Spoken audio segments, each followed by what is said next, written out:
여러분 반갑습니다. 이렇게 환영해 주셔서 감사하고요. 아, 여러분 너무나 다행스럽게도 제가 목사가 아닙니다. 전도사도 아닙니다. 여러분 목사님이 단둘이 얘기하자고 하면 기분이 어떠신가요?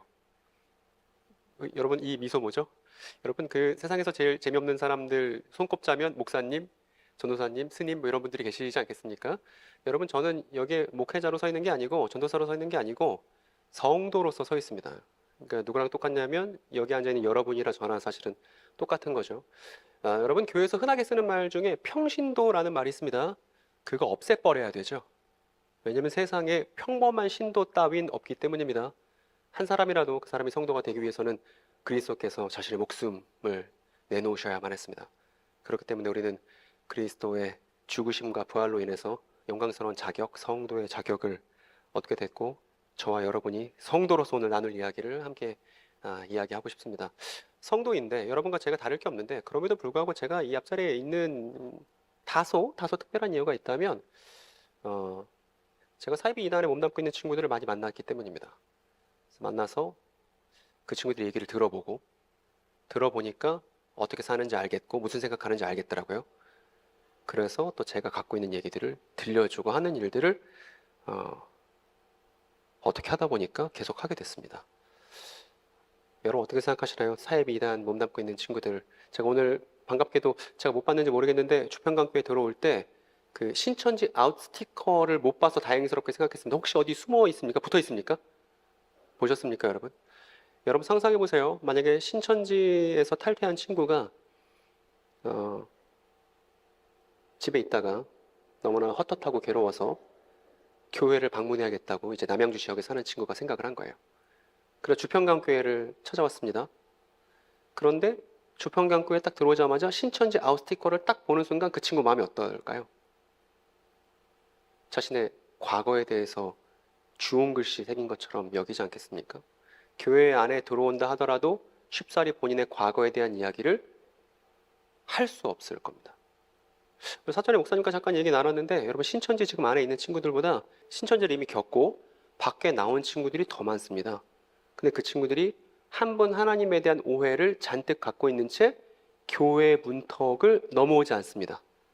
그런데 교회들은 어떻게 생각하냐면 그 사람들이 정서적으로 결핍돼 있고 내지는 세뇌당했다고 그렇게 손가락질합니다. 그런데 제가 만나보니까 그게 아니더라고요. 그래서 거기에 대한 얘기, 제가 실제로 경험했었던 얘기들을 여러분께 들려드리고 싶습니다. 네, 여러분 근데 제가 얘기를 계속해도 괜찮은 거 맞나요? 여러분 표정이 대단히 좋지 않습니다. 네, 제가 뭔가 얘기하기 되게 부담스러운 표정들을 갖고 계신데 괜찮으신 거 맞죠?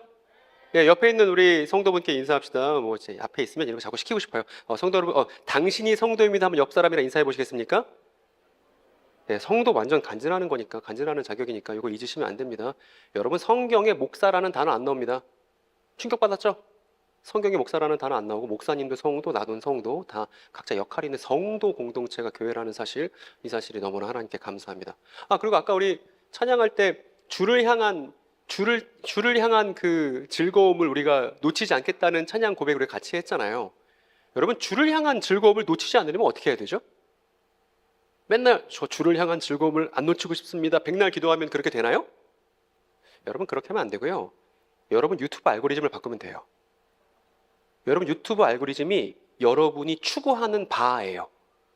여러분 잘 생각해 보세요. 여러분 유튜브 알고리즘에 기독교에 대해서, 이 지역사회에 대해서, 교회에 대해서 전혀 관련 있는 영상이 뜨고 있지 않다면 그러면 여러분의 추구는 교회와 하나님과 관련이 있는 거예요, 없는 거예요? 유감스럽지만 없는 겁니다.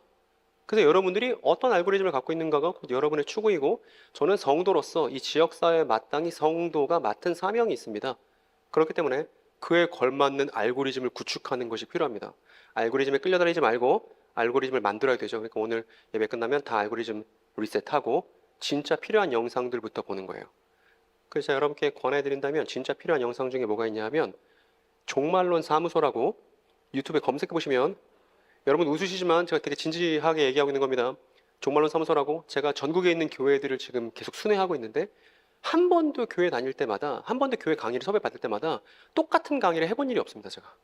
왜냐면 이 일은 너무나 충격적인 비화를 갖고 있고 여기 대해서 할 얘기가 너무나 많기 때문에 똑같은 얘기를 하는 게 불가능할 지경으로 볼륨이 되게 큰 얘기입니다. 그래서 재생 목록을 만들어서 하나씩 하나씩 다 축적해왔던 지난날의 채널 운영이었습니다. 그러니까 여러분들 꼭 여러분의 알고리즘에 제 영상이 나왔으면 좋겠고, 그동안 제가 전국 교회들을 다니면서 이 지역사회에 범람하고 있는 사이비 이단 문제에 대해서 교회가 어떤 입장으로 어떤 태도로 대처해야 되는지에 대한 저희 정말론 사무소의 입장을 여러분들이 한번 들어보시고 판단하셨으면 좋겠다는 생각이 듭니다.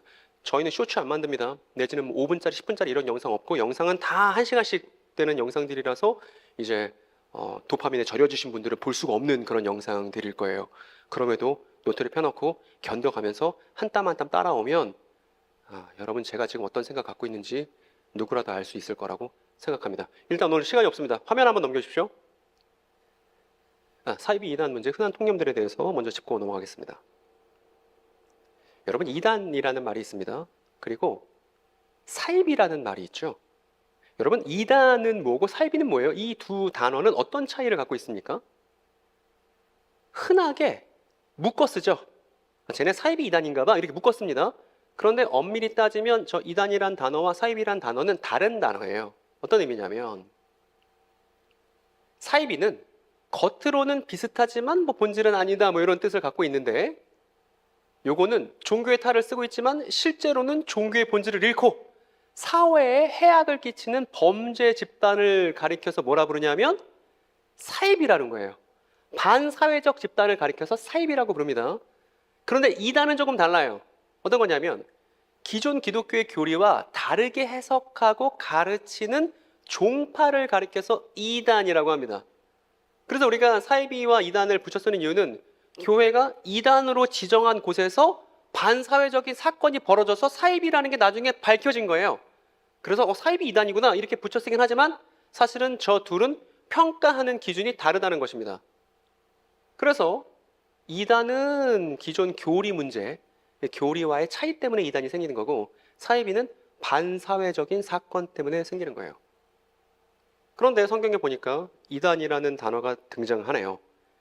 여러분, 그런데 저 사도행전 24장에 보니까 누가 이단이라고 써 있는 거예요?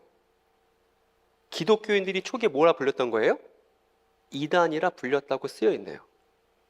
이렇게 말입니다. 나사렛 이단이 기독교이거든요.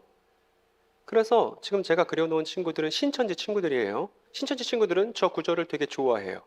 이런 거죠.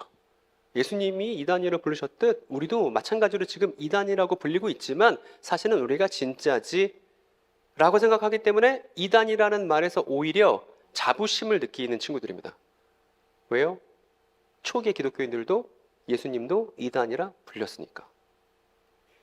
그런데 지금 개역한 걸로 보여드렸는데 새 번역을 보면, 여러분, 청년 여러분, 성경을 공부하셔야 됩니다. 성경을 공부해서 하나님께서는 우리에게 너무나 놀라운 사건을 우리에게 만들어 주셨는데, 하나님께서 만드신 사건은 다 과거에 있죠.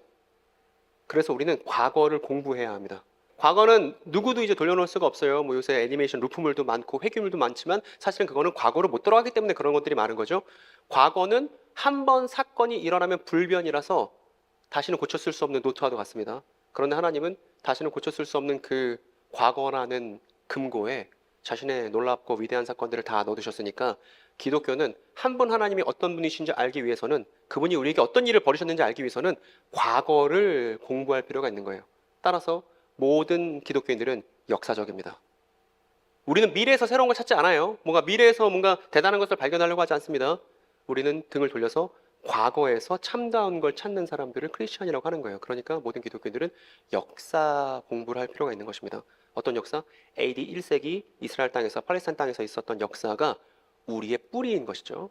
어쨌든 근데 그 역사 공부를 하기 위해서는 성경이 필요한데, 성경이라는 고대 문헌이 필요한데, 여러분 갖고 계신 지금 성경책 다 개역 개정이십니까? 맞습니까? 여러분, 개역 개정으로 성경 연구하는 건 어려운 일입니다. 아마 목사님도 어려우실 거예요.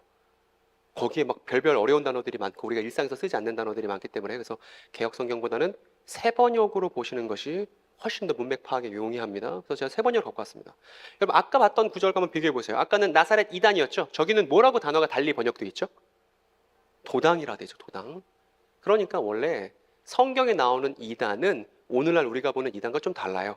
원래 분파라고 해야 되는데 원래 뜻은 분파인데 그게 이단으로 번역이 되어 있는 거예요.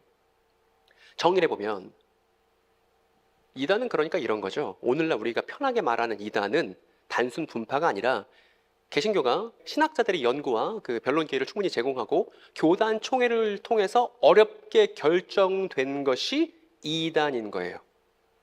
얼마나 이게 어렵게 결정되냐면 전광훈 씨를 이단으로 결정하는 데까지도 엄청 오래 걸렸을 만큼 사회에서 타치탄을 받고 있는데 그럼에도 불구하고 교회는 이단으로 얘기하지 않고 있다가 교단 총회를 통해서 어렵게 결정될 만큼 되게 신중하게 교회가 결정을 합니다. 그래서 이단은 교회가 결정하는 거예요. 사이비는 그냥 사회적으로 무리를 일으키면 사회적으로 그렇게 나쁘다고 비판을 하고 비난을 하는 것이 사이비라는 칭호입니다. 그런데 여기서 어떤 문제가 발생하냐면 이 사람들은 오늘날 대한민국에서 또 대한민국에서는 해외로 수출까지도 하죠. 오늘날 우리의 동시대 안에서 한 번 하나님에 대한 그릇된 소문을 갖고서 자신들의 조직을 운영하고 있는 사이비 이단 교주들입니다. 근데 교주들은 한결같이 뭐라고 주장하냐면 이렇게 주장해요. 무슨 뜻이죠, 여러분? 우리 이단 맞아요. 그런데 사이비는 아니에요. 이렇게 말합니다. 이게 무슨 뜻이에요? 우리가 기존 기독교와 성경에 대한 해석은 다르지만 우리는 반사회적인 집단은 아닙니다. 이렇게 주장하는 것이 모든 사이비 이단의 한결같은 주장입니다. 그리고 저희에게 우리의 많은 이웃들이 설득되어 있는 상황이죠. 어떤 아주머니 한 분인데 사이비 이단에 몸담고 있는 아주머니예요. 이제 목사님이 만났습니다. 목사님 만나서 이렇게 얘기하는 거예요. 아니 그런 반사회적인 단체를 다니시면 어떡해요? 이렇게. 예전에는 개신교 권사님이었는데 지금은 이제 사이비 이단에 몸담고 있는 분이 된 겁니다. 그래서 목사님이 아니 그런 반사회적인 단체 다니시면 어떡해요? 했더니 저희 뭐라고 하냐면 저희는 정말 건전하게 신앙해요. 저희 문제 있는 단체 아니에요. 오히려 이렇게 반문하는 거예요. 그리고 기독교와는 교리는 다르지만 저희는 사회에 되게 좋은 일들을 많이 하고 있습니다. 이렇게 주장하는 사람들이 너무나 많다는 겁니다. 그도 그럴 것이 제가 신문 기사들 제목만 갖고 왔거든요. 어떻습니까, 여러분? 신천지든 하나님의 교회든 통일교든 뭐 하는데 열심을 내요? 봉사활동을 엄청 열심히 합니다. 사회에서 좋은 일 엄청 많이 하고 하나님의 교회는 봉사활동 때문에 영국 여왕상을 수상했다고 대서특필하고 신천지도 이번에 기사 나왔잖아요. 헌혈 많이 해서 또 표창장도 받고 이런 일들이 있습니다. 그러니까 이웃들로부터 사이비 이단들이 윤리적 정당성을 얻으려고 애쓰고 있고 그리고 사이비 이단에 몸담고 있는 그런 분들은 진짜 이웃들에게 유익을 끼치기 위해서 열심히 관해서 봉사하시는 분들이 있다는 거예요. 그러면 문제가 어떻게 꼬이냐 하면 이렇게 꼬인 거예요. 이단의 반사회성에 대해서 교회가 소리를 높입니다. 쟤네 사이비예요. 쟤네 사이비예요. 쟤네 반사회적이에요. 이렇게 교회가 소리를 높입니다. 그동안 그렇게 해왔잖아요. 근데 이단들은 어떻게 대응한 거예요? 봉사활동 같은 좋은 일들을 많이 해온 거예요. 그러면 그 중간에 껴있는 이 지역사회에 있는 일반인들에게 사이비 이단이 어떻게 비추겠습니까? 요새 이렇게 말씀하시는 분들 많아요. 교회나 이단이나 그냥 믿는 게 다를 뿐 똑같은 거 아니야? 이런 얘기를 정말 자주 듣게끔 분위기가 바뀌었습니다. 왜냐하면 교회는 쟤네 나빠요 나빠요 나빠요 그럴 때 사이비 이단들은 나쁘지 않은 행동들을 많이 했거든요. 이게 현재 상황입니다. 여러분, 요게 지금 현 구도인데 이런 구도 속에서 우리는 우리가 교회로서 성도로서 어떻게 해야 이 난관을 뚫고 나갈 수 있을까요? 이게 제가 여러분들께 던지는 화두입니다. 단순히 사이비단 나쁩니다. 맥콜 먹으면 안 됩니다. 이런 얘기 많이 했단 말입니다. 근데 그걸로는 문제 해결이 되기는커녕 사이비 이단의 범람을 지금 이 지역사회에서 보게 됐다는 거예요. 제가 유튜브 보다가 제 알고리즘엔 저런 게 뜨더라고요. 사이비 이단 관련 문제에 대해서 이제 손석희 씨랑 전문가라고 하시는 분들이 나와서 이렇게 논평하는 그런 영상이 있었습니다. 거기서 손석희 씨가 질문을 되게 잘하더라고요. 저렇게 질문했습니다. 사람들이 사이비 이단에 왜 빠지는 걸까요? 뭐 이렇게 물어봤습니다. 물어봤더니 변상욱 기자님이 나와서 이렇게 말씀하셨습니다. 그 사람들은 행동을 통제당하고 정보를 통제당하고 정서를 통제당해서 교주에 대한 맹신이 만들어지고 사이비 이단에서 나올 수 없게 됩니다. 이렇게 답변했습니다. 그런데 저 답변은 제대로 된 답변이 아니죠. 지금 손석희 씨가 뭘 물어본 거죠? 어떻게 들어가느냐고 물어본 거죠. 근데 답변은 어떻게 못 나오게 되는지에 대한 얘기를 한 겁니다. 동문서답 하신 거예요. 그리고 또 이제 종교 전문가라고 하시는 어떤 분이 나오셔서 이렇게 말씀하셨습니다. 외로운 시대 속 그런 종교가 그들에게 심리적 위안을 주기 때문에 사이비단으로 들어가는 겁니다. 뭐 이렇게 얘기를 했습니다. 그런데 저 유튜브 클립이 이제 나왔을 때 사이비 이단에서 탈퇴했던 제 친구가 그 친구 그냥 표현을 솔직하게 얘기할게요. 뭐라고 그랬냐면 그 방송 나와서 말씀하신 분들 되게 천룡인 같으시다고. 여러분 천룡인이 무슨 뜻인지 아세요? 그 원피스에 나오는 아주 높은 데에서 아래를 교만하게 내려다보는 사람들을 천룡인이라고 한단 말입니다. 그러니까 저 친구 얘기는 저 사람들 신천지 경험한 사람들에 대해서 진짜 모르는데 마치 본인들 다 아는 것처럼 얘기하는 것 같아서 기분 너무 나쁘다고. 이단 경험자 당사자 입장에 대해서 저한테 피력을 하더라고요. 여러분 이단 경험한 사람들, 이단에 들어가 있는 사람들에 대해서 흔한 통념이 저 사람들 외로워서 심리적 위안이 필요했던 거 아니야? 그리고 통제당해서 교주를 맹신했던 거 아니야? 이렇게 생각하는 거 쉽잖아요. 흔히 이제 또 어떤 말 하냐면 저 사람 세뇌당한 거 아니야? 이런 거죠. 아니 젊은 사람이 어쩌다 저런 데 들어갔어? 이렇게 합니다. 아니 똑똑한 사람이 예를 들어 그 사람 학벌이 좋아. 서울대야. 아니 학벌도 그렇게 좋은 사람이 어떻게 사이비 이단에 들어갔어? 이런 얘기를 흔하게 볼 수 있고 제 채널 댓글에도 그런 일들이 써 있습니다. 젊은 사람은 똑똑해서 이단에 안 들어갈 것이다 라는 전제를 갖고 있습니다. 그런데 저 사람은 요즘 젊은이답지 않게 멍청해서 이단에 들어갔나 보다 이렇게 생각하시는 거죠. 그리고 저런 데를 말하는 건 반사회적 사이비를 말하는 겁니다. 그런데 당사자가 말합니다. 이렇게 얘기해요. 저 별로 안 외로웠는데요? 제가 실제로 저 만나고 같이 얘기했던 신천지 경험자, 제임스 경험자 얘기를 들어보면 뭔가 정서적으로 결핍했던 외로웠던 사람들이 아니에요. 그냥 여러분들과 다를 바가 아무것도 없는 일반인들이었습니다. 그리고 세뇌당했다고 말하면 사실은 여러분 세뇌당했다는 말 되게 나쁜 거예요. 예를 들어 자기 자녀가 신천지에 가 있는 엄마가 우리 아들이 세뇌당했나 봐요. 이게 무슨 뜻이냐면 뭔가 연구가 있고 깊은 숙고가 있어서 하시는 얘기가 아니고 우리 아들과 더 이상 대화가 되지 않습니다라는 어떤 답답함에서 나온 말이 세뇌인 것이지 여기에 대해서 뭔가 연구가 잘 돼서 객관적으로 던진 말이 세뇌가 아닙니다. 근데 당사자가 말해요. 저 세뇌당한 거 아니었는데요? 이렇게 말합니다. 심지어 일상생활도 가능하고요. 별로 문제가 없어요. 근데 주변에 있는 사람들은 쟤 다 세뇌당했나 보다 세뇌당했나 이러고 있는 상황인 것이죠. 여러분 뭔가를 우리가 깨달았다라고 말하려면요. 어떤 과정이 필요하냐면 기존에 어떤 통념이 있어야 됩니다. 기존에 내가 뭔가 알고 있던 게 있어요. 그런데 그 알고 있던 게 잘못됐고 요렇게 이해하는 것이 올바른 거구나라는 전환이 있어야 저 전환을 겪은 사람이 뭘 말하냐면 깨달았다 말하는 겁니다. 그래서 저 깨달았다는 말은 항상 뭐가 따라오냐면 새로운 정보가 있어야 깨달았다라는 말을 할 수 있는 것이죠.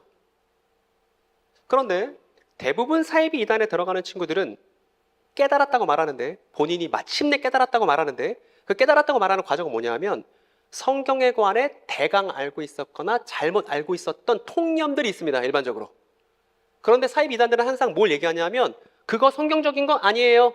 잘못된 거예요. 여기 보세요. 이렇게 봐야 맞죠? 라고. 여러분 신천지는 40년짜리입니다. 하나님의 교회는 60년짜리예요.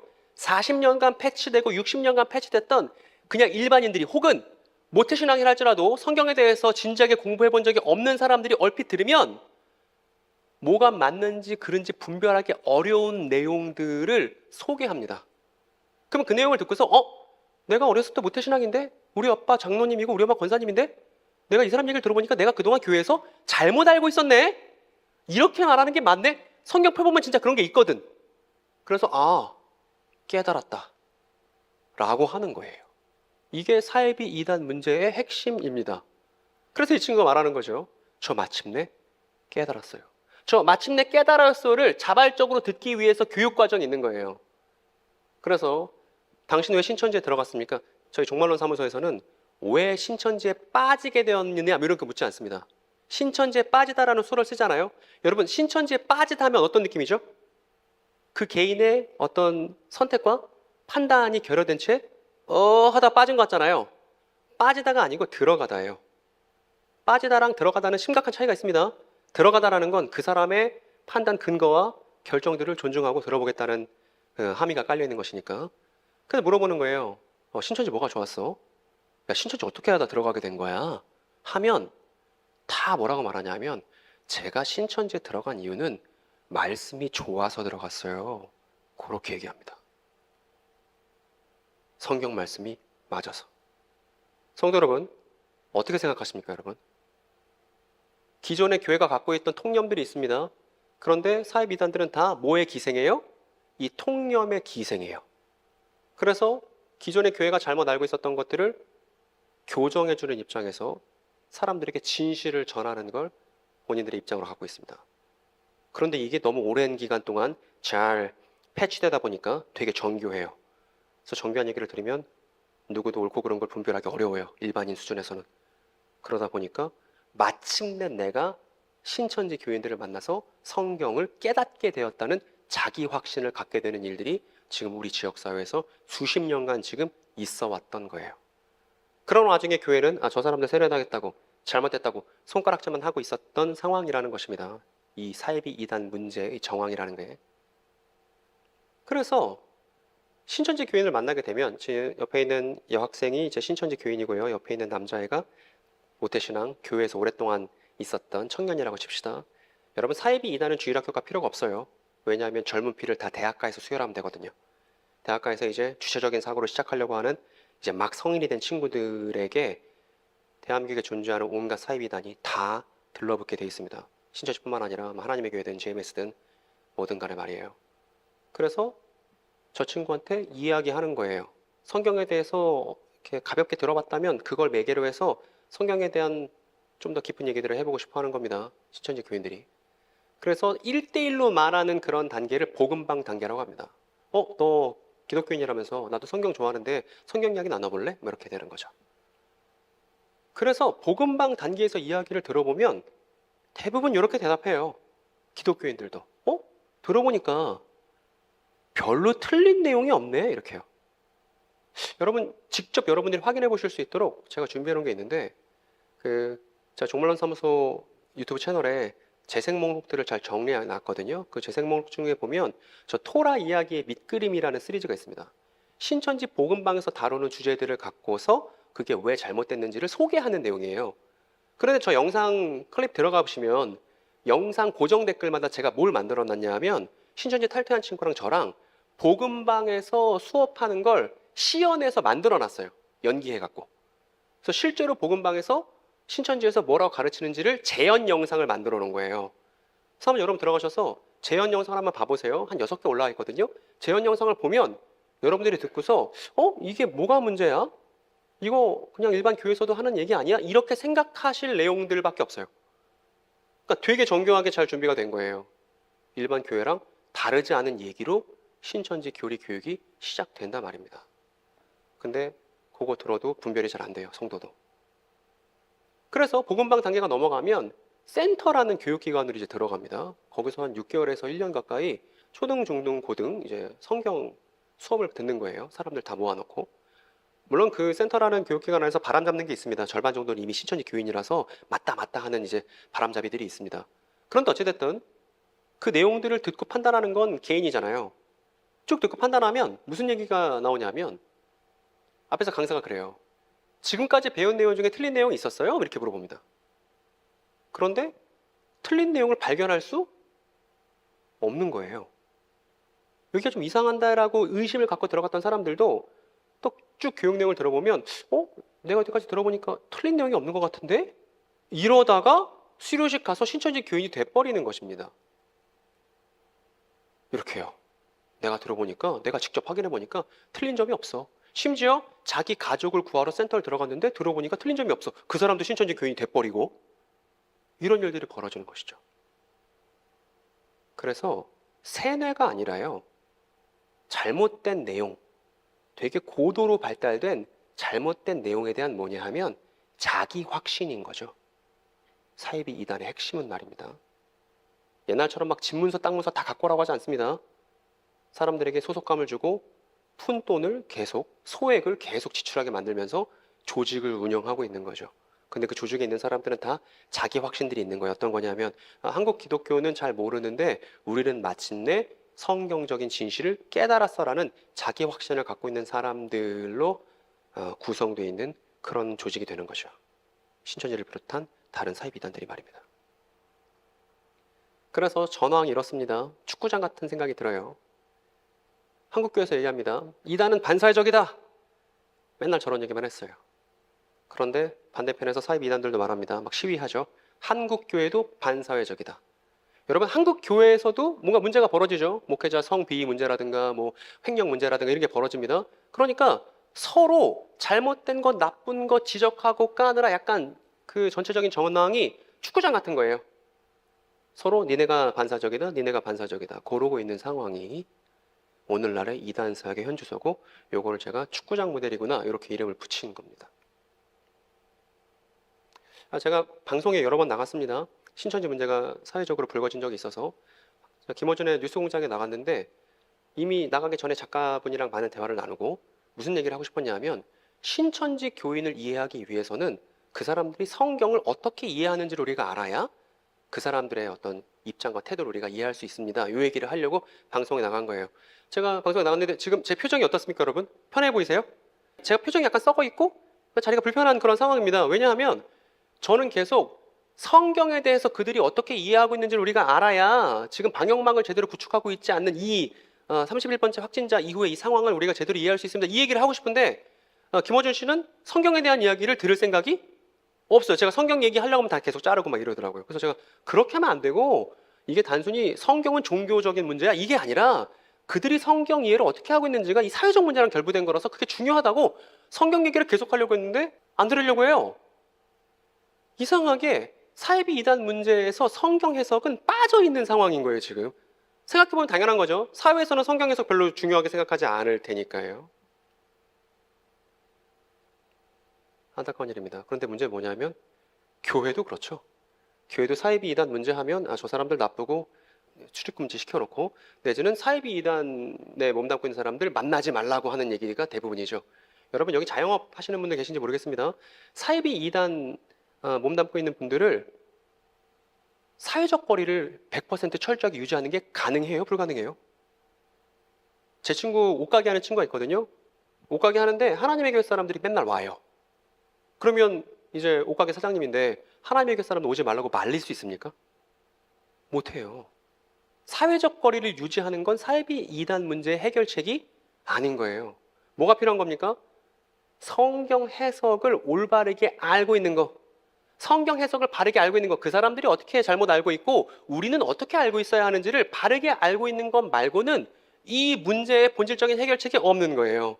만약에 여기 앉아 계신 분들 중에 신천지 교인 내지는 신천지를 경험하신 분들이 여기 앉아 있더라도 상관없어야 합니다. 왜냐면 그 사람이 성경 얘기를 할 때 이 교회 공동체 전체가 그게 왜 잘못됐고 뭐가 문제인지를 알 수 있으면, 거기에 대한 지식이 있으면 사실은 그 사람들에 대한 거리를 두는 게 능사라고 생각할 필요가 없게 되지 않겠습니까? 그러니까 이 문제는, 사이비단 문제의 핵심은 지식이 필요한 문제인 거예요. 호세아 선지자가 그럽니다. 내 백성이 지식이 없어서 망하는도다 이렇게 얘기합니다. 근데 이게 오늘날 교회를 볼 때 같은 심정으로 보고 있습니다. 성경 해석에 대해서 관심들이 없어요. 심지어 교회도 마찬가지입니다. 근데 이 문제의 핵심이 어디에 있다? 우리 한 분 하나님에 대한 그릇된 헛소문이 이 지역사회, 남양주도 마찬가지입니다. 남양주를 그냥 팽배하게 지금 가득 채우고 있습니다. 우리 아버지 어머니에 대한 헛소문만 있더라도 아들로서 제가 가만히 있지 않을 텐데, 우리 한 번 하나님에 대한 그릇된 소식이 이 지역사회를 채우고 있는 거예요. 그러면 그 소문이 잘못됐다는 그 진위 여부를, 그리고 한 번 하나님에 대한 참된 이야기를 누가 전달해야 마땅하죠? 자녀들이 전달해야 마땅합니다. 근데 자녀들은 예배만 드렸어요. 교회 건물 안에서, 예배당 건물 안에서 예배만 드렸습니다. 그럴 때 길거리로는 다 누가 나간 거예요?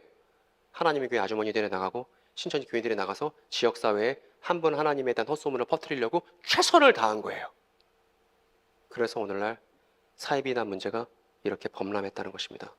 따라서 사이비단 문제의 여러 원인 중에 가장 기저에 놓여 있는 근본적인 원인은 누구에 있냐 하면 교회에게 있는 거예요. 우리에게 있는 거예요. 우리가 성도답게 우리의 이야기를 공부하고 알고 지역사회에 공론화하는 일에 실패했기 때문에 우리가 이 동시대에 사이비 이단의 범람을 지금 보게 된 것이죠. 여기에 대한 반성이 없으면 사이비 이단 문제를 해결하기 어렵습니다. 제가 공주에 있는데요. 공주에 지금 아내가 실시간으로 제 강의를 보고 있겠죠. 저희 아내 뱃속에 이제 28주 된 아기가 있습니다. 근데 제가 항상 그 아기랑 얘기할 때마다 생각해요. 뭘 생각하냐면 우리 딸에게 제2의 신천지, 제2의 JMS 물려주고 싶지 않습니다. 한 분 하나님에 대한 올바른 이해를 갖고서 그릇된 이야기 때문에 힘들어하는 사람들을 우리 다음 세대가 보지를 않기 원해요. 그런데 유감스럽게도 대한민국 근영대사가 시작되고 나서 사이비 이단이 우후죽순 출범할 때 한국교회는 한 번도 사이비 이단 경험자들에 대해서 따뜻하게 대해주고 그들이 잘못 알고 있는 거에서 교회 공동체가 잘 수정해주고 올바른 이야기를 전달하려는 열심이 없었습니다, 여러분. 그래서 사이비 이단은 계속 흥망성쇠를 반복하면서 지금까지 이어져 왔던 거예요. 좀 있으면 이제 이만희 씨가 죽겠죠. 저는 그때가 골든타임이라고 생각하는데 그때를 위해서라도 그때 많은 사람들이 다 마음이 갈기갈기 찢겨서 더 이상 돌아갈 집이 더 이상 돌아갈 신천지가 없게 돼버렸을 때 그 사람들을 적극적으로 설득하고 그들에게 한 분 하나님이 어떤 분이신지를 제대로 말해줄 수 있는 성도를 저는 이 시대 하나님께서 원하신다고 생각합니다. 그게 남양주에서는 여러분이어야 된다고 생각해요. 아닌가요, 여러분? 여러분 지금 잘 듣고 있는 건가요? 이게 팔짱 끼고 저 양반 지금 하고 있는 게 이상한 얘기 아니야 이렇게 보고 계신 분들이 몇몇 보이는데 괜찮습니다, 여러분. 지금 제 얘기를 한번 잘 생각해 보세요. 교회로서 반성하는 게 없으면 사실은 아무 문제도 해결할 수 없다는 겁니다. 여러분 생각해 보세요. 기독교는 위대한 전통이에요. 충격적인 전통입니다. 이스라엘 사람이 이스라엘 공동체가 잘못됐다고 말하는 걸 우리가 두 글자로 뭐라 그러죠? 이스라엘 사람이에요. 근데 이스라엘 사람이 나타나서 우리 이스라엘 공동체가 잘못됐습니다. 큰일 났습니다. 이렇게 말하는 걸 두 글자로 뭐라 그러죠? 힌트. 사람들은 이 두 글자를 자꾸 미래를 맞추는 거라고 착각합니다. 뭔지 아세요? 우리 조직이 하나님 앞에서 잘못됐다고 내부 고발을 하는 전통을 성경에서 두 글자로 이렇게 번역합니다. 뭐라 그러냐면 예언이라고 해요. 예언. 하나님께 받아서 하는 말인데 하나님 어떤 말씀하시냐면 니네 이스라엘 공동체 지금 잘못했어 이 얘기를 하시거든요. 그거를 이스라엘 사람이 하는 거예요. 즉 이스라엘 사람 예언자에 의한 이스라엘 공동체에 대한 내부 고발이 뭐냐면 예언입니다. 근데 여러분 어떤 사람이 하나님 제가 진짜 죽일 놈입니다. 제가 진짜 나쁜 놈입니다 라고 자기 자신에 대한 내부 고발을 했어요. 그럼 기독교 용어로 이걸 두 글자로 뭐라 그러죠? 하나님 얘가 나쁜 놈입니다 라고 자기 자신에 대한 내부 고발을 한다면 회개라고 하죠. 회개, 예언.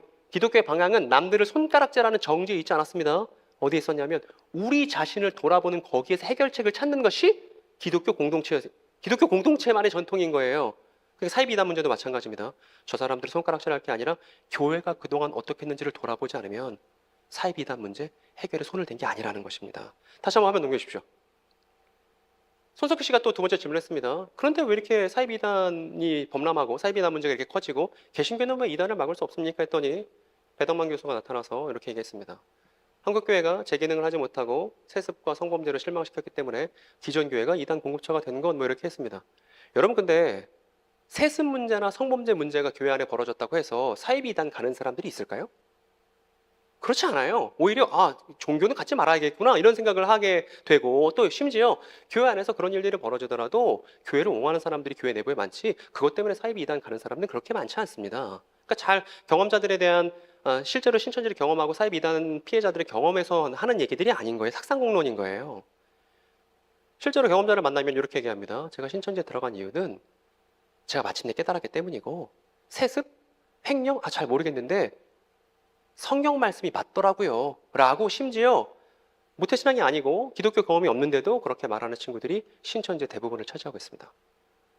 그래서 지금까지 제가 했었던 얘기를 다시 한번 한눈에 볼 수 있는 그림으로 정리 한번 해볼게요. 자, 눈동자 모델이라고 이름 붙였는데 교회가 있는 거예요. 여러분 지금까지 들어왔던 얘기들을 잘 한번 생각해 보십시오. 사이비 이단 문제는 교회의 외부 문제입니까? 내부 문제입니까? 교회가 제대로 성경을 가르치지 않았던 교회 내부 문제라고 지금 제가 얘기를 하고 있는 거예요. 이렇게 있는 거예요. 교회가 제대로 교육했다면 생기지 않았을 한 분 하나님에 대한 헛소문이니까. 그래서 이렇게 태제를 정리해 본 겁니다. 한국 교회 교육에 결여된 것이 이단의 왜곡된 형태로 존재한다라는 소결론을 낼 수 있는 겁니다. 한국 교회 교육에 결여된 것이 이단의 왜곡된 형태로 존재한다. 여러분 여기 모태신앙 출신들이 많으실 거니까 생각해 보세요. 주일학교 때부터 말입니다. 주일학교 때부터 여러분들이 교회 교육에 참여한 시간이 한두 시간이 아니에요. 짧게 10년, 20년, 대단히 많은 시간에 주일학교 통해서 성경 이야기를 들은 거죠. 그런데 여러분과 저 사이가 이렇게 민망해지지 않기 위해서 제가 물어보진 않을 겁니다. 교회마다 가서 성경에 대해서 할 수 있는 얘기 있으면 해보세요 라고 질문하잖아요. 답변을 들을 수 있을까요? 없을까요? 주평강구에서는 들을 수 있습니까? 없습니까? 유감스럽게도 한국교회 대부분에서 창세기부터 요한계시록까지 무슨 얘기로 흘러가는지 대강이라도 얘기해 주세요 라고 물어봐도 제대로 된 답변을 들을 수 없어요. 본인이 믿고 있는 신앙생활에 대해서 성경 이야기에 대해서 얘기해 주세요. 심지어 찬양을 부르는 사람들도 찬양을 부를 때 그 찬양이 어느 성경 이야기에서 기인하는 건지를 물어보면 모르는 경우가 태반입니다. 심지어 감리교회는 성화를 좋아하고 장로교회는 예정을 좋아합니다. 근데 성화, 예정, 논쟁은 네이버 지식인 들어가면 엄청 많이 해요. 근데 그 논쟁 이면에 어느 성경 출처를 갖고 있는지를 얘기하면 잘 모르고 그냥 본인들이 갖고 있는 개념 논쟁이 되는 경우들이 너무나 많습니다. 그러니까 이상한 거예요, 여러분. 이상한 겁니다. 교회에서 오랜 시간 성경을 배워왔음에도 불구하고 성경에 대해서 제대로 표현할 수 있는 성도들이 만들어지고 있지 않다는 겁니다. 대신 우리는 너무나 많은 설교를 들어왔어요. 수요일도 듣죠, 금요일도 듣죠, 새벽에도 듣죠, 주일도 듣죠, 2번이나 듣죠. 그래서 성도들이 많이 설교를 듣는데 정작 복음을 표현할 수는 없는 상황인 거예요. 충격적이게도 1세기 사도들은 대부분 문맹이었습니다. 글자를 몰랐어요. 그런데 성경 이야기를 표현할 수 있었거든요. 그게 기독교 전통의 시작이었는데, 근데 오늘날 그 사도들의 전통에 바통을 넘겨받은 현대 교회는 그렇지 않은 현실인 것이죠. 그래서 사이비단 문제는 교회 교육의 문제입니다. 그러니까 제가 간절히 권하기는, 여기 주일학교 교사분들 계실 거예요. 아까 광고 보니까 교사 모집도 하더라고요. 또 중직자분들 계실 겁니다. 우리 교회 교육 커리큘럼을 돌아보실 필요가 있습니다. 우리 교회에서 교육을 받고 나면 사이비 이단 누구를 만나도 진짜 참된 기독교가 그렇지 않은 것을 분별할 수 있는지 없는지, 이 성취도를 달성할 수 있는 교육인지 아닌지를 교회에서 교육을 맡으신 분들이 잘 돌아보실 필요가 있습니다. 여러분, 교회 교자가 한자로 뭔지 아세요? 가르칠 교자예요. 그러니까 제대로 가르치는 게 교회의 기능의 핵심입니다. 제가 오늘 한번 와서 이렇게 열내고 이야기하고 가도 다음 주 되면 똑같이 예배하실 거잖아요. 똑같이 교회 사이클이 돌아가잖아요. 맨날 봤던 사람 또 보고, 맨날 이제 했던 예배 또 하고, 교회 전체를 돌아보고 교회 과거를 반성하고 방향을 선회하는 게 진짜 어려운 집단이에요, 교회가. 근데 그럼에도 불구하고 사이비 이단 문제는 교회 교육의 문제니까, 성도가 성경 이야기를 제대로 말할 수 있느냐 없느냐의 문제니까 여러분들이 잘 돌아보셔야 됩니다. 교회 회개, 교회 예언이 필요한 거니까요. 제가 정리를 해봤거든요. 한국교회 교회교육에 결여된 것이 이단의 왜곡된 형태로 존재한다. 앞에 여러분들이 보고 계신 저 내용들은 교회에서 반드시 가르쳐야 하고 교회가 반드시 말할 수 있어야 되는, 표현할 수 있어야 되는 기독교의 핵심적인 내용들이에요. 우리 신앙에 있어서 핵심적인 내용들입니다. 그런데 저 내용들이 빠져 있을 때 저 내용들을 교묘하게 왜곡했던 다른 이단들이 저 내용들을 이용해 먹는데, 신천지, 다락방, 통일교, 하나님의 교회, JMS, 저기 안에 있는 내용들을 왜곡해서 가르치는 사이비 이단들이죠. 그리고 칭의와 성화도 되게 중요한 건데, 요거를 제대로 배우지 않으면 구원파랑 기독교랑 구분을 못하게 돼버립니다. 그러니까 결론이 있는 거예요. 결론은 뭐냐면 교회 교육을 돌아봐야 하고, 지금 제가 여러분께 보여드린 저 핵심적인 내용, 교회는 반드시 알고 있어야 하고 사이비 이단과의 차이를 분별할 수 있어야 되는 저 내용들을 여러분들이 잘 함양하셔야 됩니다. 근데 이게 저도 알고 있어요. 교회 교육을 통해서 어렵고 설교를 통해서도 잘 되지 않는다는 걸 알고 있습니다. 그래서 뭐 한 거냐면 그동안 적이 있는 내용들을 잘 정리해서 강의를 해왔고 저희 채널에 다 정리해서 올려놓은 거예요. 그러니까 여러분들이 꼭 제 채널에 대해서 잘 구독도 해주시고 좋아요도 눌러주시고 영상들을 잘 공부하셔서 여러분들이 성도다운 성도로서 시대적 과제를 저와 함께 감당하기를 이 시간 권면하고 초청하는 것이죠. 그러니까 예를 들어 신천지 교인이 교회 오면 목사님들이 생각합니다. 저 친구 사탄에게 미혹된 세뇌당한 청년이고, 이렇게 생각해요. 그리고 신천지 교인이 이렇게 생각합니다. 사탄에게 사로잡힌 기성교회 목사라고 이렇게 해요. 근데 저 사이에서 누구도 상대방의 이야기를 들어줄 수 있는 여유, 그 사람의 이야기를 듣고 진짜 올바른 것이 무엇인지 성경을 펴서 설명할 수 있는 실력, 이런 것들이 지금 없는 상황이라서 서로 손가락질하고 싸우고 있는 상황인 것이죠. 그래서 핵심은 빠진 채 서로를 미워할 뿐이다. 생각을 바꿀 필요가 있습니다. 여러분, 제가 지금까지 쭉 얘기를 했는데 정리를 해봤거든요. 여러분들께 잘 전달하고 싶어서 한번 여러분의 목소리를 한번 지금까지 했던 내용들을 한번 읽어주시겠습니까? 1번부터요. 그들은 우리와 다르지 않습니다. 일반인입니다. 정상적인 생활을 못하는 이들도 있지만 그런 일부는 교회도 있습니다. 두 번째는요. 이단 문제는 성경에 대한 이해와 교육의 문제입니다. 그들은 잘못된 내용을 교육받았고 사람은 누구나 자기 생각을 굽히지 않고 근거가 없더라도 우기기도 합니다. 우기는 건 양쪽 다 마찬가지일 수 있다는 거예요. 마지막 세 번째는 교회가 가르치지 않았거나 잘못 가르쳤던 내용이 이단 교리의 핵심을 구성하고 있습니다.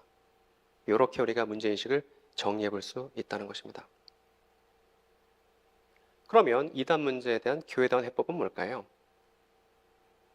우리가 만나게 될 이단 경험자들을 우리가 한번 예측해 볼 수 있습니다. 이렇게 해요. 그러니까 신천지 지금 안에 있는 친구들보다 신천지를 겪고 밖에 있는 친구들이 훨씬 많습니다. 근데 그 친구들 저 만나면 항상 이런 얘기 합니다. 거기서 배운 내용이 자꾸 생각나서 너무 힘들다고. 그리고 거기서 배운 교리들을 씻고 싶다고 얘기합니다. 신천지를 탈퇴한 지 몇 년이 지났는데도 불구하고 마음이 너무 공허하고 헛헛해서 그래서 물어서 저희한테 연락을 주는 친구들이에요. 그런데 그 친구들 한결같이 뭐라고 말하냐면 그런데 교회는 더 이상 가고 싶지 않아요. 이런 친구들이에요. 다.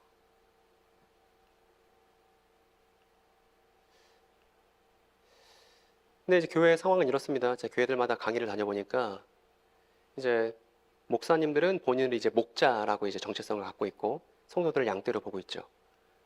근데 항상 걱정들을 하시는 것 같아요. 어떤 거냐면 성도들을 외부 세력으로부터 지켜야 된다는 어떤 생각들을 목회자분들이 많이 갖고 있었습니다. 근데 생각해 보세요. 새 신자가 딱 왔습니다. 저희가 어떤 연락들을 받냐 하면 목사님들 연락을 받아요. 그래서 목사님 연락하셔서 어떤 일로 연락 주셨죠? 하면 저희 교회에 새 신자가 왔는데 신천지 교인인지 아닌지 의심스러운데 좀 알 수가 있을까요? 이런 연락들을 종종 받습니다. 그럼 제가 이제 물어볼 거 아니에요. 아니 왜 새로운 새 신자가 신천지 교인이라고 생각하셨어요? 그러면 그 목사님 뭐라고 그러시냐면 처음 왔는데 너무 열심히 하더라고요. 이러세요. 합당한 이유가? 아니죠. 그러니까 그만큼 교회 안에서 새로운 사람들이 오는 거에 대한 경계가 있는 거예요. 근데 여러분 교회는 그러면 안 됩니다. 누가 오더라도 그 사람에 대한 어떤 차별 없는 사랑을 보여주는 게 그리스도다운 것이고 그것이 교회의 사랑일진데 이 사이비 이단 문제가 너무 심각하다 보니까 교회에 새로운 사람이 왔을 때 그 사람을 감별하려고 한단 말입니다. 이렇게요. 저 사람 혹시 우리 안에 있는 교인들 빼가려고 하는 그런 늑대 같은 사람 아니야? 이렇게 본다는 말입니다. 이거 교회답지 않잖아요? 제가 이거를 양의 탈을 쓴 이리 관점이다 이렇게 이름 붙였는데 여러분 저 관점은 좋지 않습니다. 실효성이 없는 의미에서요. 왜냐하면 새로운 사람이 스파이가 아니라 사실은 신천지에서 산넘기기라는 걸 했을 때 교회에서 오랫동안 열심을 내던 성가대장 내지는 뭐 거기 장로님, 권사님 이렇게 오래 있었던 분들이 신천지 교인이라서 난리가 났었던 거예요. 코로나 이전에 말입니다. 그리고 일상 속에서 이단과의 물리적 거리를 유지할 수 없다는 것도 제가 충분히 아까 말씀드렸고 세 번째, 그러면 교회는 교회 안과 밖을 계속 끊임없이 의심해야 될까요? 사이비 이단 문제를 겪지 않기 위해서? 이것도 말이 안 되는 것이고 성도는 목회자의 관리 및 통제가 늘 필요한 존재일까? 이것도 한번 생각해 보시기 바랍니다. 성경에 대해서 올바른 지식이 있으면 목회자와 함께 동역하는 것이지 목회자의 관리가 필요하지 않을 거예요. 그리고 마지막으로 교회는 교회를 찾는 이들을 선입견 없이 섬길 수 있을까? 이게 교회다운 것이라면 그런데 양의 탈을 쓴 이의 관점은 저거를 어렵게 만들어 버린단 말입니다. 이게 다 무지로 인해서 이웃에 대한 무지, 이단 경험자에 대한 무지, 그리고 성경에 대한 무지 때문에 생기는 불필요한 걱정들이라는 것이죠. 그래서 교회가 이렇게 하기를 제가 제안하는 겁니다. 첫 번째, 사이비단 경험자들에 대한 통념을 버리려고 애써야 됩니다. 저 사람들 뭐 세례당한 거야. 저 사람들 뭔가 부족한 사람들이야. 이게 아니고 이렇게 보는 거예요. 올바른 성경 이야기를 접하기 전에 잘못된 성경 이야기를 접해서 거기에 설득된 우리의 안타까운 이웃들로 보는 것입니다. 그게 사이비 이단 친구를 보는 적실한 관점이라고 생각합니다. 예전에 어떤 일이 있었냐면 서울에 있는 어떤 큰 교회에서 저를 불렀어요. 그래서 왜 부르냐고 했더니 신천지에서 4년간 몸담고 있었던 친구가 있는데 그 친구를 좀 만나줄 수 있냐는 거예요. 그래서 제가 이제 쫄래쫄래 나갔습니다. 나가서 그 친구를 봤는데 그 친구가 벌써 이제 저를 보니까 표정이 안 좋더라고요. 막 이제 화를 내고 있었는데 엄마 손에 억지로 이제 저를 만나러 끌려왔던 거였거든요. 그래서 저를 보자마자 그 친구가 했던 말이 지금도 기억나요. 뭐라고 그랬냐면 당신이 성경 다 깨달았어요? 이러더라고요. 근데 제가 그 친구한테 다는 아니지만 그래도 대충 안다고 이렇게 얘기를 했습니다. 그래서 이제 카페에 앉아서 그 친구한테 성경 얘기를 설명해 줬어요. 그때 제가 어린이들한테 설명해 주려고 만든 그림이 있었거든요. 이게 창조, 그리고 아담의 타락 해서 쭉 해서 그림 그려갖고 맨 마지막에 새하늘과 새 땅에서 그리는 성경 전체를 엮는 간단한 그림을 제가 만든 게 있었는데 A4 용지 3장 정도 필요하거든요. 촥촥촥 깔아갖고 제가 이렇게 그리면서 창조예요, 타락이에요. 그래서 아브라함이 나오죠. 그래서 이렇게 해서 쭉쭉 설명해 줬어요. 그래서 한 3시간 정도 걸렸는데 마지막에 그래서 새하늘과 새 땅이 과천에 있는 조직이 아니고 창조 세계 전체가 새로워진다는 거예요 라고 마침표를 딱 찍었는데 무슨 일이 벌어졌냐면 그 친구의 두 눈에서 눈물이 주르륵 흐르더니 옆에 엄마가 같이 왔잖아요. 엄마한테 엄마 저 신천지 이제 안 갈게요 이러더라고요. 그게 저한테 제가 제 삶의 인생에 있어서 그게 저한테 너무나 충격적이었어요. 왜냐면 저는 그 전까지 저도 마찬가지로 사이비단 나쁜 놈들이고 원수들이고 그리고 이제 그 사람들 세뇌당했고 말도 안 통하고 이렇게 생각했었는데 막상 제가 그때 이런 신천지 교인들을 계속 적극적으로 만나지 않는 상황이었는데 그냥 성경 이야기를 알고 있다는 이유만으로 거기에 끌려가서 성경 이야기 했던 건데 성경 이야기 듣고 그 친구가 탈퇴를 결정하더라고요. 그때 확실해진 거예요. 뭐냐면 이 친구는 성경 이야기의 탁월함에 대해서 경험해보지 못한 채 신천지 교리를 먼저 접해서 자기 정체성을 거기서 찾았던 거구나. 그러면 이 일의 해법은 성경 이야기를 잘 전달할 수 있는 그런 성도들이 지역사회에 잔뜩 있으면 이 헛소문을 이 지역사회에서 없애버릴 수 있겠구나, 뿌리 뽑을 수 있겠구나 라는 생각이 들었던 겁니다. 그 이후 신천지 교인이라고 하면 내지는 상담을 요구하면 무조건 나가서 만났습니다. 왜 만났냐면 성경 이야기를 전달했을 때 그 사람이 새로운 선택하는 게 너무 좋아서. 물론 제가 나가서 얘기했을 때 설득이 안 된 경우도 있습니다. 설득이 된 경우도 있죠. 그래서 너무나 많은 친구들이 생겼어요. 근데 그 친구들도 어떤 친구들이냐면 신천지 경험자, JMS 경험자, 다 사이비 이단 경험자 친구들이 많이 생긴 겁니다. 그래서 제가 머릿속에 불현듯 찬송가 하나가 떠올랐는데 요즘 청년들은 찬송가 잘 모를 수 있는데 저 나이 드신 권사님, 집사님들 아실 겁니다. 이런 찬양 있잖아요. 죄인도 원수도 친구로 변한다. 이런 찬양이 있단 말입니다.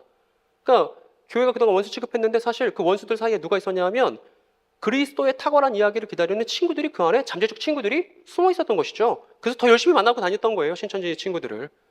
그리고 그 친구들 만날 때 제가 신천지 친구들 만났다가 내가 설득당하면 어떡하지? 이런 걱정 하겠습니까? 안 하겠습니까? 그런 걱정 1도 안 합니다. 왜냐하면 그리스도의 십자가 부활을 중심에 두고 있는 우리의 이야기가 너무나 탁월하다는 거 제가 알고 말할 수 있거든요. 이건 제가 목회자도 아닌데 전도사도 아닌데 저는 성도인데 성경 이야기를 공부했더니 그렇게 어려운 일도 아니더라고요. 그래서 여러분도 할 수 있다. 여러분들 성경 이야기를 통해서 친구 만들 수 있다. 어떤 친구? 예전에 원수 취급했던 친구. 우리는 하나님과 원수였는데 그 원수였던 하나님과 우리가 가족이 된 건 메시아 예수께서 우리의 중보자가 되어주시기 때문이죠.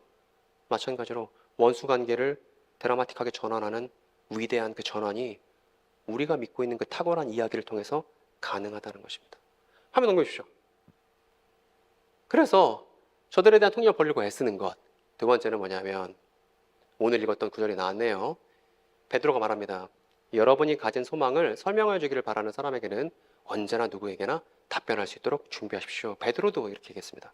여러분, 교회의 기준, 성경 해석의 기준, 교회의 기준은 뭘까요, 여러분? 여러분, 성경 해석의 기준, 교회의 기준이 뭘까요? 똑같은 질문을 신천지 친구한테 던지면 하나님이요 이렇게 말합니다. 혹은 예수님이요 이렇게 답변합니다. 근데 일반 교회 친구들을 만나도 성경 해석의 기준이 뭐야? 하나님이요. 예수님이 이렇게 말합니다. 왜냐하면 우리가 교회 생활하면서 대부분 성경 퀴즈 대회나 뭐 이런 거 하면 답변의 그 열에 8, 9은 다 뭐예요? 예수님, 하나님 말하면 대충 답인 거잖아요. 그러다 보니까 우리 무조건 예수님, 하나님 입에 붙었단 말입니다. 그런데 교회의 기준, 성경 해석의 기준은 여러분 한 번만 따라해 주십시오. 교회의 기준은 사도들의 가르침이다. 이걸 기억하셔야 됩니다. 교회의 기준은 사도들의 가르침이에요. 여러분, 우리가 믿는 예수는 그냥 예수가 아닙니다. 사도들이 목격하고 증언한 예수가 참된 예수인 거예요.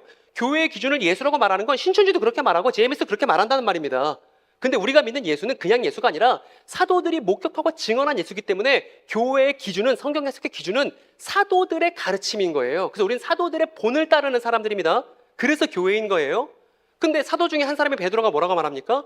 여러분이 가진 소망을 설명해 주기를 바라는 사람이 있을 수 있으니까 언제나 누구에게나 답변할 수 있도록 준비하고 있어야 된다는 거예요. 이 얘기 뭐예요? 사도가 말합니다. 표현 가능한 신앙이어야 한다고요. 표현 가능한 신앙이어야 한다고요. 스데반이라는 사람이 있었습니다. 스데반이라는 사람을 땅을 파갖고 거기에 묻어놨어요. 그리고 사람들이 돌로 쳐 죽이겠다고 했습니다. 그래서 스데반에게 말하죠. 마지막으로 죽기 직전에 당신이 할 말 있으면 한번 해보십시오. 이렇게 얘기했더니 스데반이 뭐라고 말하냐면, 저 같으면 저희 가족들을 잘 돌봐주시기 바랍니다. 저희 가족들은 잘못이 없습니다. 뭐 이런 얘기 할 법한데, 스데반이 절체절명의 위기 속에서 마지막으로 무슨 얘기를 하냐면 이렇게 얘기해요. 옛날에요, 아브라함이라고 있었잖아요. 이렇게 시작해요. 그러니까 스데반에게, 초기 교회 일원이었던 스데반 집사님에게 가장 목숨과 바꿔도 아깝지 않을 만큼 중요했던 얘기는 아브라함 이야기로 시작해서 다윗 이야기를 지나서 승천하신 예수 이야기로 끝나는 그 성경 이야기가 가장 자신에게 소중했고 죽기 직전에도 표현할 수 있었다는 것입니다. 그렇기 때문에 오늘날 교회도 성경 이야기를 표현할 수 있는 성취도를 갖고서 공부가 필요하고 교회 교육 제도가 그렇게 바뀌어야 된다는 거예요. 그러지 않으면 사이비 이단 문제는 뿌리 뽑을 수 없다는 것입니다. 이렇게요. 성경 내용을 표현하게 하는 교육 제도가 너무 필요하다. 제가 뭐라 갖고 왔는데 저거 하나님의 교회에서 사용하고 있는 교재입니다. 성경의 안식일은, 여러분 여기 남양주는 어떤지 모르겠습니다. 제가 살고 있는 동네에는 그 시외버스 터미널에 항상 하나님의 교회 아주머니들이 서 계세요. 그래서 6월절 어쩌고 이렇게 나눠주시고 하시는데, 이 교재 이름이 성도 발표력 교재예요. 주제가 뭐냐면 안식일이에요. 그리고 제가 아까 그랬죠? 눈동자 모델이라고, 이단 문제는 교회 내부 문제이고 교회에서 제대로 안 가르친 내용들이 사이비 이단이 왜곡하고 있는, 이용하고 있는 그 주제라고 말씀드렸죠. 교회에서 안식일과 주일 관계에 대해서 자세하게 공부하거나 배운 적이 없는 교인들이 너무나 많습니다. 그러다 보니까 그 약한 고리를 이용하는 거예요. 하지만 제 채널에는 준비가 돼 있다는 거, 제 채널에 안식일과 주일에 대해서 잘 정리해놨으니까, 여러분 물론 이제 옆에 있는 시간은 여러분이 힘들게 할 수 있으니까 시간을 잠깐 보지 마시고 저 영상을 잘 공부하시면 너무 좋다는 겁니다. 그런데 제가 보여드리고 싶은 건 저 칸이에요. 예, 제 캐릭터로 가려놓긴 했습니다만, 저 칸이 뭐냐면 저기 있는 내용을 공부하잖아요. 발표를 해보는 거예요. 시연을 해보는 거예요.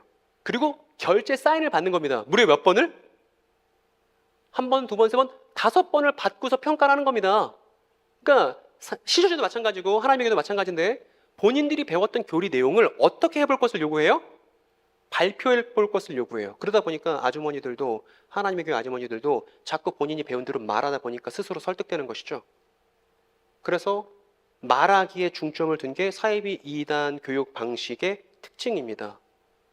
여러분, 사이비 이단 나쁘긴 하지만 이거는 나쁜 거 아니잖아요. 본인들이 배운 걸 표현할 수 있어야 되는 게 교육의 성취도인 건 맞는 거잖아요. 그래서 교회도 마찬가지예요. 제대로 표현하는 거 연습해봐야 된다는 것입니다. 물론 이렇게 저렇게 결제해서 받고 이렇게 하는 거 별로 이렇게 반맛 떨어지는 일이긴 합니다만, 그럼에도 불구하고 교회가 잘, 이 주평강 교회 청년부 안에서 우리가 성경 이야기를 어떻게 표현하면 좋을까 잘 머리를 맡아서 맞춰놓고, 그리고 잘 적절한 표현 방식을 찾아내는 게 이게 얼마나 재밌는 일이 될 것인지 한번 상상해 보시기 바랍니다. 맨날 만나서 맨날 똑같은 얼굴끼리 맨날 똑같은 거 하다가 다음 주 되면 다음 주 만나자. 다음 주 맨날 그 셀리더가 뭐라고 그래요? 한 주간 잘 지내셨어요? 할 말 있어요, 없어요? 할 말 별로 없어요. 그냥 별일 없었어요. 묻지 마세요. 이렇게 말하고 싶은 심정입니다. 근데 다음 주 또 뭐예요? 한 주간 잘 지내셨어요? 맨날 물어봐요. 셀리더는 맨날 똑같은 거 물어보고, 장로님은 맨날 대표기도 가서 이번 주에도 저희가 죄를 많이 졌습니다. 대표기도 이거 하시고, 교회가 맨날 50이 지고 돌리는 거 아니겠습니까? 이거 그만하고 교회가 과거를 돌아보고 교회 교육 제도를 교육자와 함께 개편하는 걸 시도를 해봐야 된다는 겁니다. 발표력. 그리고 우리가 읽었었던 베드로의, 저 사도 베드로가 말했던 저 뒤에 내용에 보면 이렇게 말해요. 그러나 온유와 두려움으로 답변하십시오. 선한 양심을 가지십시오. 그리하면 그리스도 안에서 행하는 여러분의 선한 행실을 비방하는 사람들이 여러분을 비방한 그 일로 부끄러움을 당하게 될 것입니다. 우리가 올바르게 실천하고 똑바르게 말할 수 있어야 오히려 그 사람들이 부끄러움을 얻게 되고 사이비 이단 문제를 해결할 수 있다고 이미 사도가 정답을 베드로전서에 써놓고 있다는 걸 우리가 확인해 볼 수 있습니다. 지적 교만이 아니라 온유와 두려움으로 내용을 잘 표현할 것을 준비해야 한다. 제가 이제 사이비 이단 친구들 만납니다. 그래서 만나면 얘기를 들어봐요. 원래 선 경청이 중요한 거예요. 얘기를 한참 들어보고 근데 말씀하신 내용 잘 들어봤는데 이런 부분들을 오해하고 있네요. 여기 좀 보시겠습니까? 이렇게 설명해 줍니다. 여러분, 근데 제가 이렇게 설명을 드리면 항상 뭐라 그러냐면 제가 예전에 모태신앙이었고 교회 다녀봤는데 소장님 말씀하신 것처럼 교회에서 안 가르치던데요? 이래요.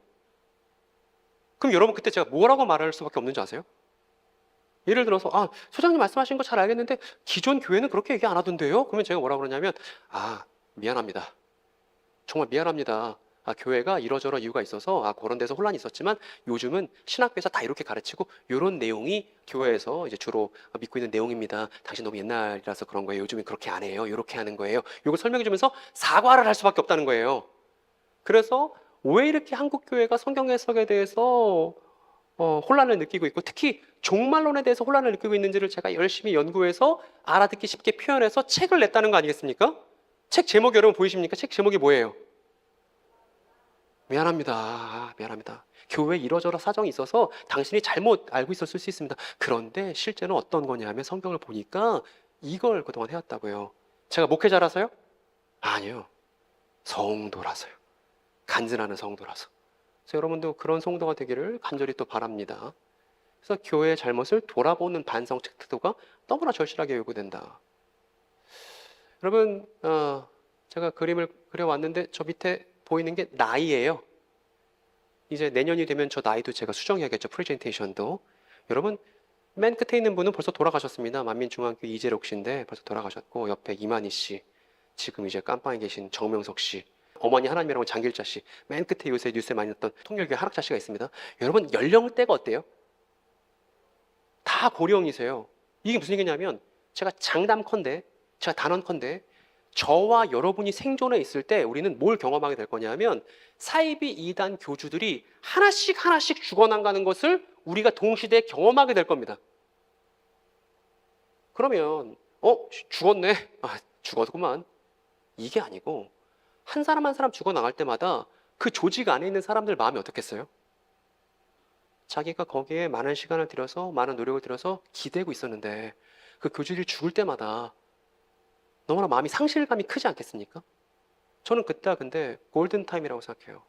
뭐 하기 위한 골든타임이냐면 교회가 적극적으로 그 사람들을 찾아다니고 그 사람들에게 한 분 하나님에 대해서 오해하고 있었던 것을 해명하고 풀어줘서 그동안 사이비 이단에 뺏겼었던 우리의 성도들 그리고 하나님에 대해서 관심이 있었던 사람들을 다시 하나님의 건실한 성도로 양육할 수 있는 계기로서의 골든타임이라고 생각합니다, 여러분.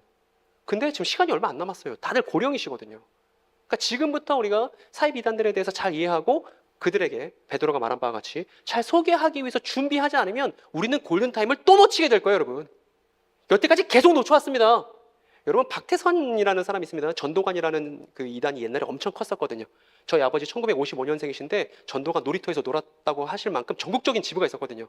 근데 전도관이 쇠락하고 엉망진창이 됐을 때 그 안에 있는 전도관 교인들을 적극적으로 설득하고 한번 하나님에 대한 올바른 메시지를 전달하려고 교회가 애썼습니까? 안 애썼습니까?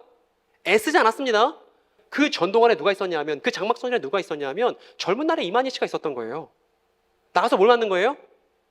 이제 본인이 해보니까 알겠거든. 본인이 하나 차린 거예요, 신천지를. 여러분, 불을 보듯 뻔한 일입니다. 한국교회 이 근현대사 속에서 한국교회는 사이비 이단 경험자들에 대해서 적극적으로 설득하려고 하는 애씀을 해본 적이 없습니다. 그러면 그 다음 결과는 뭐냐면 우리 다음 세대들에게 또 다른 류의 사이비 이단을 물려주는 건 불을 보듯 뻔한 거예요, 여러분. 그러니까 우리 시대 이걸 끝장내야 된단 말입니다. 우리 시대 끝장내는 건 어려운 일이 아니에요. 우리가 성경 이야기를 올바로 알고 할 수 있으면. 그리고 제가 이 남양주에서는 이 주평강교회가 주도적인 역할을 하지 않습니까? 제가 권면하기는 현수막을 하나 만들 필요가 있어요. 미리 만드는 거예요. 무슨 현수막이냐면 신천지 경험자 여러분 대환영 만드는 거예요. 밑에다 이제 조그맣게 쓰는 거예요. 저희가 성경에 대해서 궁금해하시는 거 해결해 드리겠습니다. 어디 청년부. 저희가 편견 없이 사랑으로 받아들이겠습니다. 만드는 거야. 만들어 놓고, 지금 쫄리잖아요. 제가 이런 얘기하니까 쫄리죠, 그죠? 걱정스럽죠? 그러니까 만들어 놓고 그때 준비하는 거예요. 누구를 만나더라도 설득되지 않고 오히려 그 사람들에게 올바른 내용을 전달할 수 있는 실력 함양을 하는 거예요. 그 다음에 뭘 기다리는 거예요? 뉴스 기사를 기다리는 거예요. 신천지에서 큰 병거가 딱 벌어졌습니다. 그럼 어떻게 해요? 현수막을 교회 제일 높은 데서 촤르 내리는 겁니다. 그래도 안 와요, 여러분. 그래도 안 온다고요. 그래서 여러분 또 이제 한 달이 걸러서, 두 달이 걸러서 또 신천지 경험자들, 뭐 사이비단 경험자들 있을 거 아니에요. 어떻게 해요? 둘씩 짝을 지어갖고 교육자 같이 고민해갖고 만나러 가는 거예요. 어떻게든 구해보겠다는 심정으로 말입니다. 이렇게 적극적인 노력을 하지 않으면 거기 있는 사람들, 한 분 하나님에 대해서 제대로 된 소식을 접하지 모른 채 또 어려운 시간을 겪게 될 게 너무 화가 난다는 겁니다, 여러분. 여러분 그렇게 하실 거예요? 안 하실 거예요? 여러분 준비한 시간은 다 끝났는데 이제 PPT는 절반밖에 안 왔습니다. 제가 너무 여러분들에 대한 애정을 갖고서 열심히 준비했나 봐. 제가 지난 2주 동안 진짜 밥 먹는 시간 빼고 이것만 붙잡고 있었거든요. 목사님 저 10분만 더 감사합니다. 목사님 허락받 성도 여러분 제가 10분만 더 하는 거 괜찮습니까? 박수 집에 가실 분은 그게 아니고 다 들어보세요, 여러분. 무슨 얘기냐면 중요한 얘기니까. 제가 했던 강의들이 시리즈고 오늘이 사실 여기가 결말이기 때문에 대단히 중요한 내용입니다. 한번 잘 들어보세요. 자, 빨리 말해볼게요. 뭐냐면 여러분 기독교의 핵심은 어디에 있냐면 부활에 있습니다. 기독교의 핵심은 사후세계에 있지 않습니다. 기독교의 핵심은 예수의 부활 사건에 있어요. 그런데 부활 사건은 다 믿어요. 신천지 교인도 믿어요. 부활 사건이 있었다고. 근데 사건이 있었냐 없었냐만큼 중요한 게 뭐냐면 그 사건의 의미입니다. 그래서 예수님께서 오병이어 사건을 벌이시고 그 사건이 대단해서 예수님을 막 왕으로 막 섬기려는 사람들이 잔뜩 있었는데 그 사람들 피해서 산으로 도망가신 예수님이 제자들에게 물어봐요. 너 내가 오병이어 했었던 사건의 의미를 알고 있어? 빵의 의미를 알고 있어? 이렇게 물어보신다고요. 그러니까 기독교는 사건의 유무도 중요하지만 그 사건의 의미도 중요한 겁니다. 근데 대부분 교인들을 만나면 기독교의 핵심은 부활에 있는데 부활 사건의 의미를 모르는 교인들이 태반이라는 것입니다, 여러분. 이거는 중핵이 빠진 거예요. 중핵이 빠진 거예요. 기독교인답지 않은 겁니다. 어느 날 안식 후 첫날 일요일 아침이었습니다. 오늘 같은 날인데 무덤에서 죽었던 누군가가 일어났어요. 이렇게요. 그래서 우리가 예수께서 부활하셨다 하잖아요. 예수님 부활 사건에 어떤 의미가 있습니까, 여러분? 원래 유대인들은 모든 사람들이 싹 다 부활할 거라고 믿고 있었어요. 선한 사람이든 악한 사람이든 싹 다. 자, 교회마다 다니면서 하는 공식 질문이 있습니다. 여러분 히틀러 부활할까요, 안 할까요? 히틀러 부활해, 안 해요? 여러분 반응이 없으니까 너무 답답합니다. 아는지 모르는지 왜 빙긋이 부처님 같은 미소만 짓고 있죠? 왜 아는지 모르는지 티를 안 내고? 여러분 O, X 한번 해보세요. 히틀러 부활한다, O 아니면 X. 시작. 여러분 X 같은 소리 누구예요? 여러분 히틀러 부활합니다. 왜냐하면 예수께서 뭐라고 말씀하셨냐면 선한 사람의 부활과 악한 사람의 부활이 있을 거라고 말씀하셨기 때문이거든요. 다니엘서 12장에도 써있거든요. 의인의 부활과 악인의 부활이 있을 거다. 그러면 히틀러 부활한다는 거예요, 안 한다는 거예요? 한다는 거예요. 모든 사람이 부활한다는 것이 기독교의 결말입니다. 대신 악한 사람은 왜 부활하는 거예요? 뒤지게 혼나려고 부활하는 거예요. 그러니까 정의가 있는 거예요. 내가 그냥 살아생전에 마음대로 살다가 이제 나 죽어버려야겠다. 이제 자살해서 죽었잖아요. 연합군 들어오니까 히틀러가 자살했잖아요. 그러고 나서 아무것도 없으면 그게 정의 아니에요.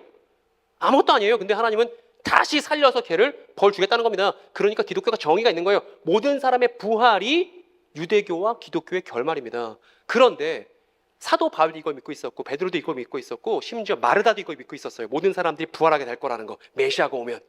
그런데 충격적인 사건이 벌어졌습니다. 어떤 거냐면 모든 사람들이 부활할 거라고 믿었는데 달랑 누구만 부활한 거예요? 예수님만 부활한 거예요. 그래서 충격적인 일이 벌어졌습니다. 뭐냐면 모든 사람들은 단체적인 부활, 모든 사람이 다 부활할 거를 믿고 있었던 사람들이 예수님을 따르던 사도들이었는데 사도들의 기대와 달리 누구만 부활했냐면 예수님 한 분만 부활했다는 거예요. 그래서 예수 한 분만 의인이라는 게 부활 사건을 통해서 드러난 거예요. 그러면 나머지 사람들은요? 예수님을 제외한 나머지 사람들의 부활은 뒤로 밀려난 거예요. 이렇게요. 그래서 예수의 부활 때문에 새로운 시간이 펼쳐졌습니다. 예수님의 단독 부활과 모든 사람 부활 사이에 놓여있는 전에는 상상해 본 적이 없고 기대해 본 적도 없는 충격적인 전대미문의 시간이 예수의 부활을 통해서 새롭게 개진된 거예요. 여러분, 이 예수의 부활을 통해서 새롭게 시작된 이 시간을 두 글자로 뭐라 부르는 줄 아세요? 남들은 다 이 시간을 가리켜서 지구가 박살나고 엉망진창되고 내 보금자리가 파괴되는 시간으로 헐리우드 영화 보고서 잘못 알고 있는 시간 명칭입니다. 뭔지 아세요? 종말이라고 부릅니다. 종말이요. 말세라고 부르기도 합니다. 그러니까 종말, 말세, 이건 기독교 종말론의 핵심인데 어떤 시간이냐면 너무나 고대되었던 시간입니다. 메시아 예수의 부활을 통해서 새롭게 시작된 구원의 시간을 가리켜서 성경이 뭐라고 그러냐면 종말, 말세라고 한다는 거예요. 그래서 사도 바울이 이렇게 말합니다. 이렇게요. 여기 앞에 있는 건 우리 모두의 구절이니까 한번 같이 한번 읽어볼까요? 그러나 이제 그리스도께서는 죽은 사람들 가운데 살아나셔서 잠든 사람들의, 여러분 이게 대단히 중요합니다. 왜냐하면 죽은 사람들이라는 복수죠. 죽은 사람들이죠. 그러니까 죽은 사람들이 싹 다 살아나는 게 맞는데 그 죽은 사람들 가운데서 누구만 살아나셨냐 하면 예수만 부활하셨다는 겁니다. 뭘로? 잠자는 사람들의 첫 열매로 말입니다. 여러분, 저 첫 열매라는 말은 유대인들은 이제 농사를 지었어요. 농사를 지으면 첫 번째 수확물을 하나님께 드립니다. 그러면 생각해 보세요. 첫 열매, 첫 번째 수확물을 하나님께 드렸어요. 그러면 그 첫 열매를 하나님께 드린 사람이, 성전에서 드린 사람이 집으로 돌아오면서 무슨 생각하겠습니까? 아직 추수 덜 끝났는데 남은 열매 빨리 추수해야겠다, 이러지 않겠어요? 첫 열매라는 건 뭐가 있는 거냐면 남은 열매도 있다는 거예요. 그래서 예수님은 부활의 첫 열매고 우리는 뭐예요? 예수님을 제외한 나머지 모든 사람들은 뭐예요? 부활의 나중 열매인 것이죠. 그래서 예수님의 부활과 모든 사람의 부활 사이에 우리가 지금 살고 있는 것입니다. 그리고 모든 사람이 부활하면 사람만 부활하고 끝나는 게 기독교의 결말이 아니에요. 기독교의 결말은 너무나 충격적인 세계관을 갖고 있습니다. 뭐냐면 사람만 부활하는 게 아니고 그것은 곧 창조 세계 전체도 썩어짐의 종살이에서 해방돼서 하나님의 자녀가 누릴 영광된 자유를 얻는 것이 기독교의 결말이고 미래입니다. 그러니까 기독교의 결말은 우주 얘기로 끝나요. 모든 사람들이 부활하고 창조 세계 전체, 우리가 살고 있는 우주 전체가 새롭게 되는 것으로 마무리 지어진다는 것입니다. 그래서 창세기도 하늘과 땅 이야기로 시작하고 요한계시록도 새하늘과 새 땅 이야기로 마무리가 되는 거예요. 새하늘과 새 땅, 창조 세계 전체가 새롭게 된다. 새하늘과 새 땅. 한자로 세 글자로 줄이면 뭐예요, 여러분? 온 우주, 하나님께서 지으신 온 우주가 새로워질 거라는 새하늘과 새 땅이라는 요한계시록 표현을 한자로 세 글자로 줄이면 뭐가 됩니까? 그러니까요, 이게 말이 안 된다고요. 과천에 있는 특정 집단을 말하는 게 아니라고요. 사도 바울이 말하고 있는 창조세계 전체가 썩어짐의 종살이에서 해방되는 위대한 기독교의 결말을 신천지라고 바꿔서 본인들의 조직명을 사용했는데 여기 대해서 제대로 해명하는 성도들이 지역사에 있었다 없었다? 없었다는 겁니다. 얼마나 답답해요, 여러분? 똑같은 걸 또 얘기하고 또 얘기 얼마나 답답합니까? 여러분 제대로 공부하실 필요가 있어요.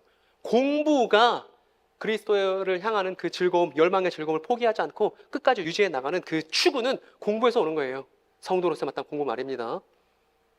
그래서 요 기간인데 요 기간, 예수의 부활로 시작해서 모든 사람의 부활로 끝나는 이 기간을 종말, 마지막 날, 세상 끝, 말세, 다양한 표현들을 성경이 말하고 있습니다. 고린도전서 보면 이렇게 말합니다, 바울이. 광야의 이야기들이 기록된 이유는 뭐냐면 말세를 만난 우리를 위한 거야 라고 고린도 교회에게 얘기합니다.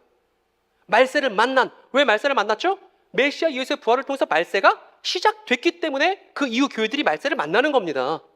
그 나중에 여러분 기억나시면 지금 전국에 계신 분들 계시죠? 나중에 히브리서 9장 26절을 꼭 찾아보세요. 지금 시간이 없으니까 찾아볼 수 없는데 히브리서 9장 26절을 보면 충격을 받을 겁니다. 거기 종말의 정체가 뭔지 써 있으니까. 어쨌든 사도뿐만 아니라 사도 요한도 말합니다. 이렇게 말해요. 목배인 영혼들이 살아나서 기독교와 함께 1000년 동안 다스렸습니다 라는 구절이 요한계시록 20장에 있습니다. 저 1000년 때문에 기독교가 오랫동안 혼란을 겪어왔습니다. 그 혼란에 대해서 설명해 드리려고 해요.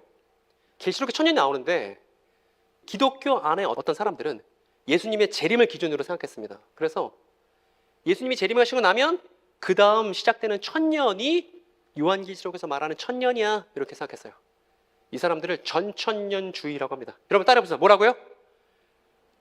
말이 헷갈려요. 전천년주의 하니까 말이 헷갈리는데 이게 뭐냐면 1000년 전에 재림이 있을 거다 이겁니다. 그러니까 순서로 하면 재림이 있고 그 다음 1000년이 있고 이게 전천년주의입니다. 이 사람들은 지금의 고난을 견디면 반드시 1000년이 도래할 거야 이렇게 믿었던 우리의 믿음의 선배들이 많아요. 그리고 우리나라에 들어왔던 선교사님들도 대부분 전천년주의자들이었습니다. 일제치하였을 때, 미국에서 남북전쟁이었을 때 너무 지금 힘들고 괴로운데 좀만 기다리면 예수님께서 재림하실 거고 재림하시고 나면 태평성대 천년이 펼쳐질 거라고 믿던 사람들이 기독교에 있었습니다. 이 사람들은 천년을 고생 끝에 낙이 오는 걸로 생각했던 것이죠.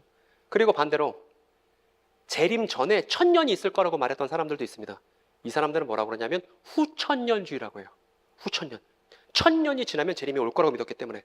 이 사람들은 어떤 사람들이냐면 예수님이 재림이 오기까지 우리가 교회로서 좋은 시절을 만들어 가자 라고 말했었던 사회개혁 운동하는 사람들이 후천년주의자들이 많았습니다.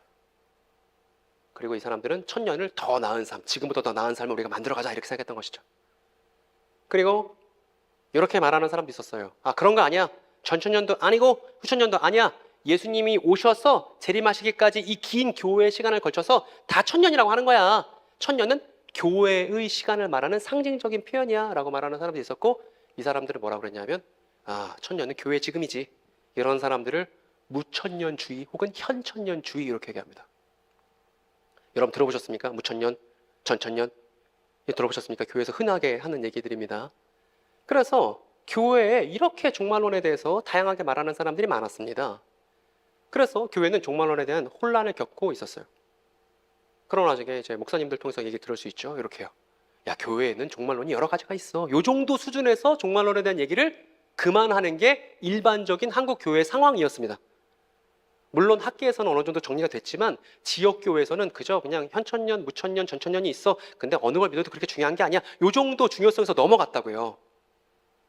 그런데 여러분 신천지 종말론을 보여드릴게요. 신천지는 이미 예수님께서 재림했다고 생각해요. 누구의 몸 안에? 이만희 씨의 몸 안에 예수님의 영으로 이미 재림이 벌어졌다고 생각합니다. 그래서 신천지 교인들은 이미 재림 이후를 살고 있는 거예요, 본인들이. 이렇게요. 그러니까 우리는 지금 천년을 살고 있어. 이렇게 생각한다고요. 그리고 그 천년은 언제 시작됐냐면 신천지가 출범했던 1984년부터 천년이 시작된 거야. 이렇게 생각합니다. 그래서 우리는 시작된 천년을 살고 있어. 이렇게 생각해요. 그래서 우리가 앞에서 봤었던 무천년주의의 성격도 갖고 있고 전천년주의의 성격도 갖고 있어요. 그런데 이만희 씨의 몸속에 예수님이 영으로 재림을 했다지만 아직 본인들의 어떤 원하는 바가 달성되지 않은 거잖아요. 그걸 역사 완성이라고 하는데, 그러다 보니까 우리가 역사 완성을 위해서 지금 최선을 다할 필요가 있어. 이렇게 주장합니다. 그래서 신천지의 종말론은 무천년주의적인 성격도 있고 전천년주의 성격도 있고 후천년주의 성격도 있어요.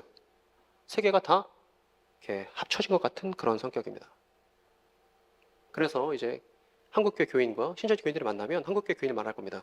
아, 재림은 언제인지 알 수 없는데 종말론에는 다양한 의견들이 있어. 근데 별로 중요한 거 아니래. 이렇게 말하는 사람들이 있는 반면 그 맞은편에 신천지 교인들은 뭐라고 말할 거냐면 아니 재림과 천년에 대해서 그렇게 몰라서는 되겠어요? 이렇게 하는 거예요. 정부의 비대칭이 이 종말론이라는 분야에서 정부의 비대칭이 생긴단 말입니다. 그래서 이만희 씨는 이렇게 말합니다. 내 몸에 예수님의 영이 재림했고 신천지가 만들어진 1984년부터 요한계시록의 천년이 시작되었다. 저 말에 설득된 사람들이 지금 10만 넘게 있고 그 사람들이 신천지 교인들인 겁니다. 그리고 신천지보다 요새 더 유행인 하나님의 교회에 대해서 얘기하면, 물론 이만희 씨가 저렇게 얘기했을 때 사람들이 알아보거나 공부해보거나 한 것 없이 심지어 모태신앙 출신이라 할지라도 진짜 보니까 그렇게 쓰여있는 것 같네, 그런가 보다 라고 하는 사람들이 신천지 교회를 구성하고 있는 것이죠. 이 사람은 김주철이라는 사람이에요. 하나님의 교회에서 교육을 담당한 사람입니다. 이렇게 주장해요. 안상홍 씨가 있는데 그 사람을 이제 하나님이라고 믿습니다. 하나님의 교회에서는. 근데 죽었거든요. 근데 안상홍 씨가 왔을 때가 재림이고 이제 우리는 어머니 하나님과 영적 자녀 인치는 일을 열심히 이뤄나가야 합니다라고 말합니다. 요 말이나 똑같은 거예요. 그러니까 사이비 이단들이 말하는 종말론의 구성이 똑같습니다. 뭐만 다르고요? 부르는 명칭만 다르고 똑같습니다. 그리고 하나님의 교회를 구성하고 있는 많은 아주머니들도 저 얘기를 처음 접했을 때 어떻게 생각한 거예요? 아, 그런가 보다. 그런가 보다. 그런가 보다. 그런가 보다. 이 그런가 보다 위에서만 뭘 세울 수 있는 겁니까? 사이비 이단의 거짓 교서를 세울 수가 있는 겁니다. 그런가 보다. 그래서 그런가 보다 했던 사람들한테 근데 그런 게 아니더라고요. 이걸 누군가 얘기를 해줘야 된다는 것이죠. 이런 상황인데 여러분, 요 구절이 있습니다. 목배인 영혼들이 살아나서 그리스도와 함께 천년 동안 다스렸습니다. 여기 그리스도와 함께 다스렸다 나오는데 질문이 이거예요. 진짜 중요한 질문은 그리스도는 어떻게 다스리시죠? 여러분, 그리스도는 어떻게 다스리십니까? 그리스도가 다스리시는 걸 두 글자로 하면 천국인데 그리스도께서는 어떻게 다스리십니까? 천국은 뭡니까? 이거를 묻지 않으면, 저 그리스도께서는 어떻게 다스리실까? 저거를 묻지 않으면 무천년을 말하든 전천년을 말하든 아무 소용이 없는 거예요. 저게 핵심인 거예요. 그리스도께서는 어떻게 다스리실까? 저게 핵심인 것이지, 저 내용 빠져있는 종말론에 대한 논쟁은 사실은 안고 없는 찐빵이다, 이렇게 말할 수 있습니다. 예수님인데, 여러분, 첫 번째입니다. 예수님의 통치는 법대로 하시는 거예요. 법대로. 근데 성경에서 법이라고 말하면 국가법을 말하는 것도 아니고 대한민국 헌법을 말하는 것도 아닙니다. 성경에서 말하는 법은 율법을 말하는 겁니다.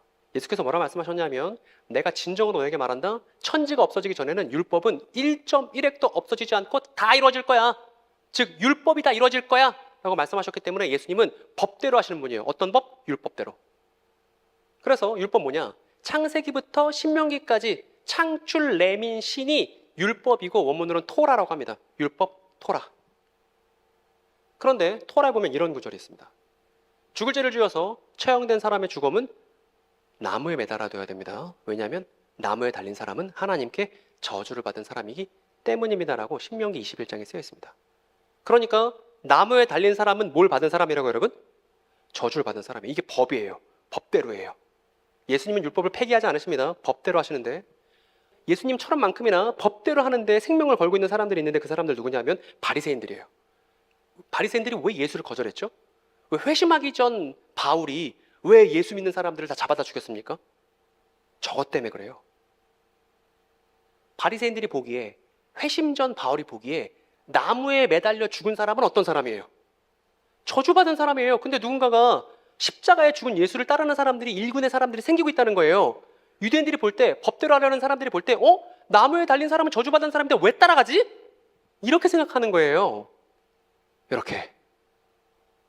그런데 나중에 바울이 이렇게 얘기합니다. 갈라디아서 3장 13절. 저 시간이 없습니다. 아무나 한 번 빨리 찾아서 여기 전체가 들을 수 있도록 큰 소리 한번 읽어주시겠습니까? 갈라디아서 3장 13절 한번 읽어주세요. 너무 중요한 재해석이 들어있으니까, 너무 훌륭한 전환이 들어있으니까 갈라디아서 3장 13절 얼른 찾으셔갖고 교회를 대표해서 누가 한번 읽어주십시오. 다 들릴 수 있게요.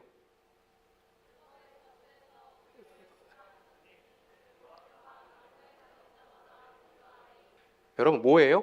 지금 법대로 한 거예요, 안 한 거예요?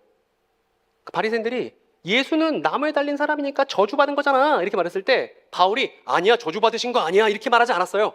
뭐라 말하냐면 저주받은 거 맞아. 그런데 그분이 저주받은 건 누굴 위해서냐면 우리를 위해서야 라고 율법을 새롭게 해석하셨다는 거예요.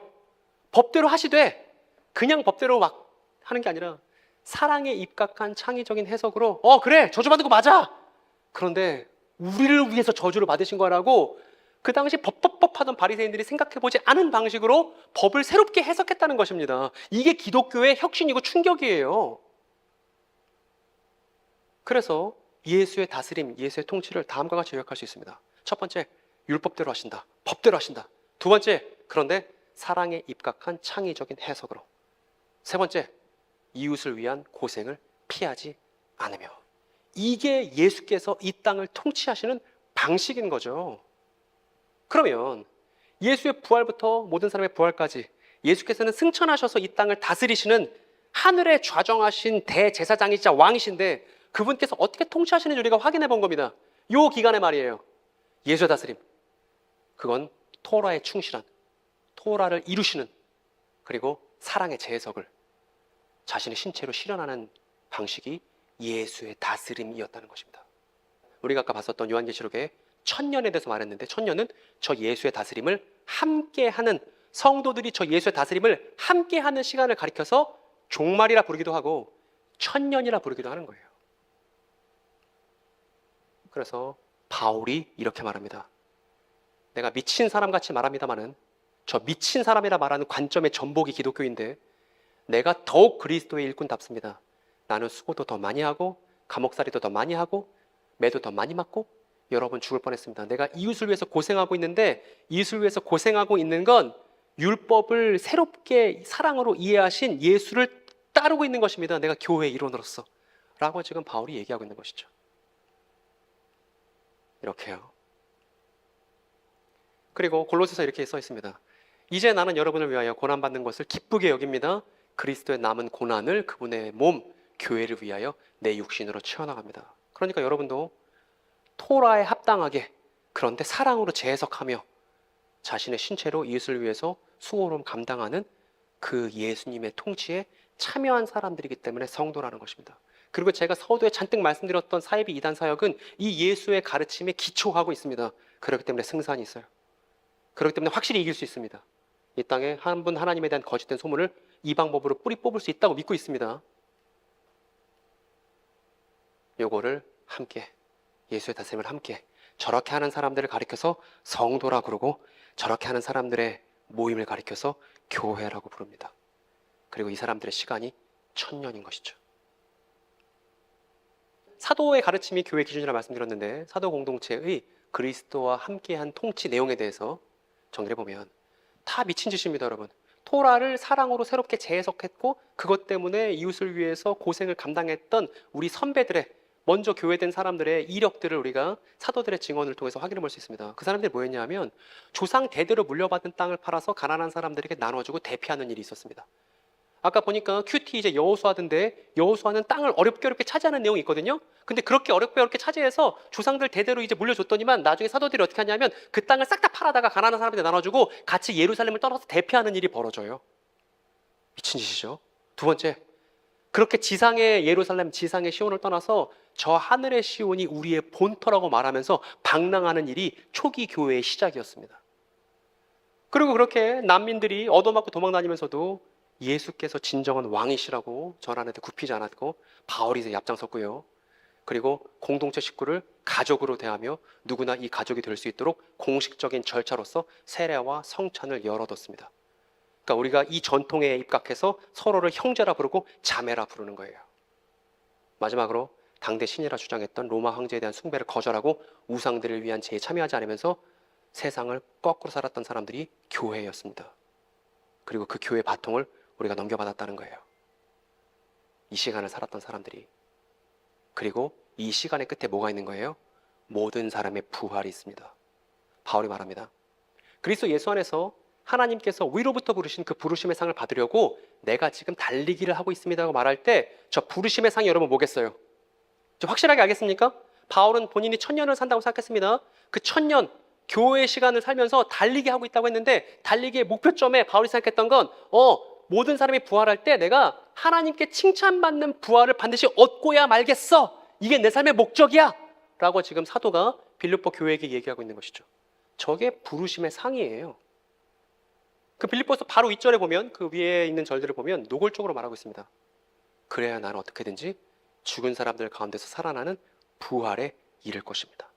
하나님께 칭찬받는 부활에 이르기 위해서 내가 지금 힘들고 몸이 달아 빠지더라도 최선을 다해서 그리스도의 통치에 동참하고 있습니다라고 말하는 사람이 교회의 모범인 사도라는 것입니다. 그리고 이 위대한 영광의 부활에 참여하기 위해서 바울이 시작했었던 달리기를 이어서 21세기에 달려가는 사람들이 바로 저와 여러분이죠. 저기 남자 형제가 있고 저기 여자 자매가 있는 거예요. 우리가 지금 이거 하려고 여기 있는 거예요. 이거 하려고 여기 있는 겁니다. 이 역사인식 속에서 예수의 부활과 모두의 부활로 끝나는 이 역사인식 안에서 우리가 달리기를 해요. 어떤 달리기냐 하면 토라에 입각한 사랑의 재해석과 몸의 고생, 누구를 위한? 이웃을 위한. 여기 위에 사이비 이단 사역을 생각해야만 한다는 것입니다. 왜냐하면 그렇게 하지 않으면 교회답지 않은 것이니까, 성도답지 않은 것이니까. 그래서 성도는 누구이며 교회란 무엇인가? 이 질문에서부터 사이비 이단 사역을 생각하는 것이 마땅합니다. 여러분 끝났습니다. 이제 마칠 시간인데 여러분 저거는 제가 지난 강의 때 했다가 잠깐 실수로 들어갔던 것인데 저 내용도 여러분들이 꼭 아실 필요가 있습니다. 여러분 알기 위해서는 어떻게 된다고요? 시온에 대해서 오늘 자세한 얘기를 할 수는 없지만 여러분 저 내용에 대해서 알고 싶으면 어떻게 하면 됩니까? 너무 편한 방식이 있는데 어떻게 하면 돼요? 종말론 사무소 들어가서 구독해달라고 구걸하지 않을 겁니다. 자존심이 있으니까. 여러분 근데 영상 보시면 되잖아요. 거기 다 제가 이렇게 친절하게 강의를 해놨으니까 오늘 우리의 강의 내용은 여기서 정리할 겁니다. 이제 지금까지 저만 떠들었잖아요. 여러분들이 여러분의 입술로 표현하고 여러분들 마음에 새길 시간입니다. 잘 읽어주세요. 첫 번째는요. 사이비 이단의 범람은 교회의 무지와 성경 이야기를 공론하지 않았던 직무유기 위해서만 가능합니다. 두 번째는요. 사이비 이단 경험자들은 잘못된 내용을 먼저 접하고 설득된 우리의 세뇌 소리 하지 말고 정서적 결핍 이딴 얘기 하지 말자고 했습니다. 그들에게 성경 이야기를 제대로 전달해주지 못했던 한국교회의 반성을 담아서 우리가 잘 실력을 배양하자 그렇게 말씀드렸고요. 그리고 세 번째는요. 교회는 종말론의 혼란을 겪어왔고 사이비 이단은 그 빈틈을 파고들어 종말론 중심의 교리를 구성했습니다. 따라서 교회가 바른 종말론을 이해하는 게 우리다움을 확인하는 길이자 그들을 도울 수 있는 첩경이라는 것입니다. 아까 제가 종말론에 대한 혼란이 교회 안에 있었다고 말씀드렸지만 사실은 이제 신학교에서는 그런 어떤 혼란들이 많이 정리가 됐습니다. 그래서 아마 목사님이 이제 다음 시간부터 잘 말씀해 주실 거예요. 분명한 종말론, 성경이 뭘 말하고 있는지에 대해서, 사도들이 뭘 말하고 있는지에 대해서 우리가 종말론을 잘 정리해 둘 필요가 있다. 그리고 마지막 네 번째는요. 사도들의 종말은 토라에 충실한 사랑의 재해석을 몸으로 실천했던 시간이었습니다. 이웃을 위해서. 그리고 그 이웃의 사이비 이단 경험자들이 배제될 수 없죠. 왜냐하면 예수는 원수마저도 사랑할 것을 우리에게 요구하셨기 때문입니다. 여러분 긴 얘기 들어서 너무 감사하고 제가 잠깐 기도가 마치겠습니다.